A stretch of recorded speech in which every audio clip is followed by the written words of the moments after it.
कुछ शब्द नहीं है, बल्कि आजादी की लड़ाई के दौर से करोड़ों भारतीयों की जो भावनाएं हैं वो उनसे जुड़ा हुआ एक स्वर है।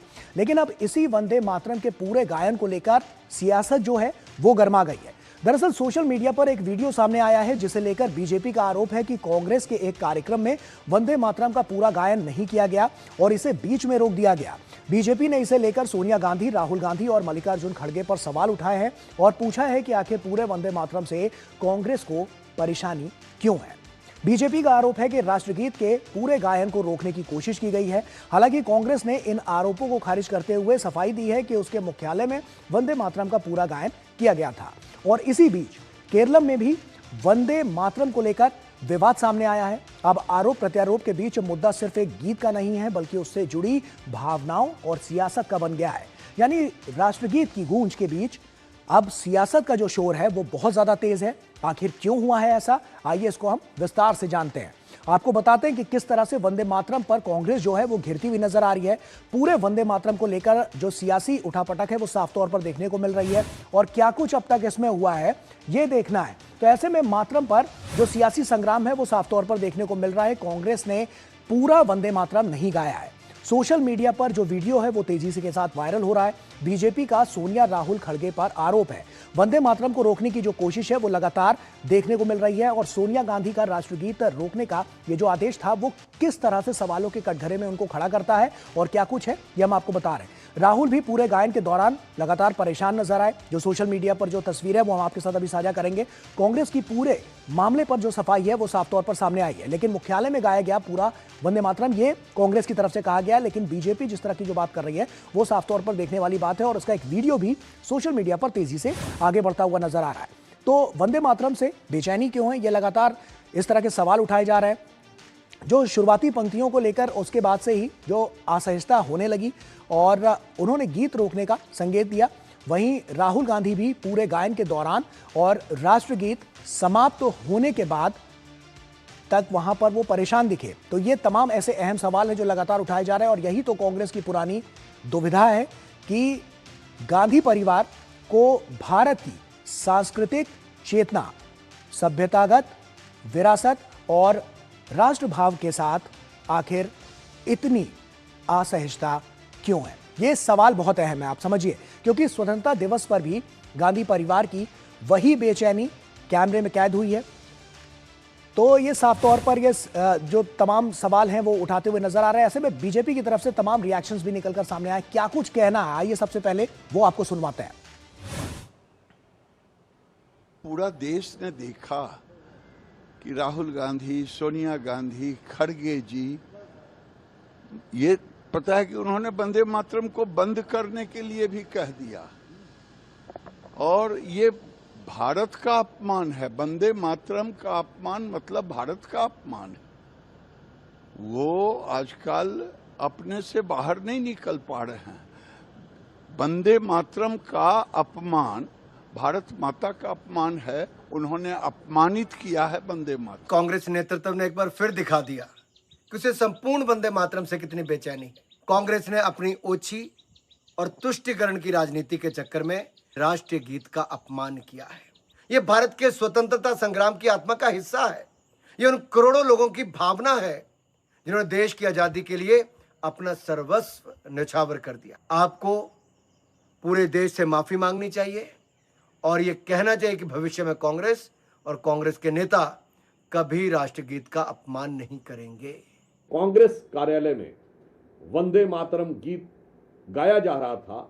उस समय कांग्रेस की supreme leader Sonia Gandhi ji, super अध्यक्ष राहुल गांधी जी और सिटिंग अध्यक्ष मल्लिकार्जुन खड़गे जी बहुत ही विचित्र और आपत्तिजनक तरीके से असम्मान व्यक्त करते हुए एक दूसरे से बातचीत करते हुए नजर आए। राष्ट्रगीत वंदे मातरम के प्रति उनका अपमान है, जिससे करोड़ों करोड़ों भारतवासी बहुत आघात महसूस कर रहे हैं। और ये जो विवाद है ये थमता हुआ नजर नहीं आ रहा है। ऐसे में केरलम में भी वंदे मातरम पर विवाद जो है वो साफ तौर पर देखने को मिल रहा है, क्योंकि स्वतंत्रता दिवस में वहां पर वंदे मातरम बजा ही नहीं। ऐसे में सीएम वी.डी. सतीशन की जो मुश्किलें हैं वो बढ़ती हुई नजर आ रही है। सत्ता में है कांग्रेस और समर्थित यूडीएफ सरकार। तो ऐसे में सवाल यह है कि आखिर ऐसा क्यों हो रहा है और बार बार इस तरह की जो स्थितियां हैं वो वहां पर क्यों हो रही है जहां पर कांग्रेस कहीं ना कहीं गठबंधन में नजर आ रही। तो ऐसे में साफ तौर पर यह चीज साफ तौर पर इशारा कर रही है कि आखिर किस तरह की कार्यप्रणाली अपनाई जा रही है और इसी को लेकर जो बीजेपी है वो सवाल उठाती हुई नजर आ रही है कि आखिर राष्ट्रभक्ति की बात की जा रही है लेकिन ऐसा क्यों हो रहा है। आइए सुनाते हैं आपको।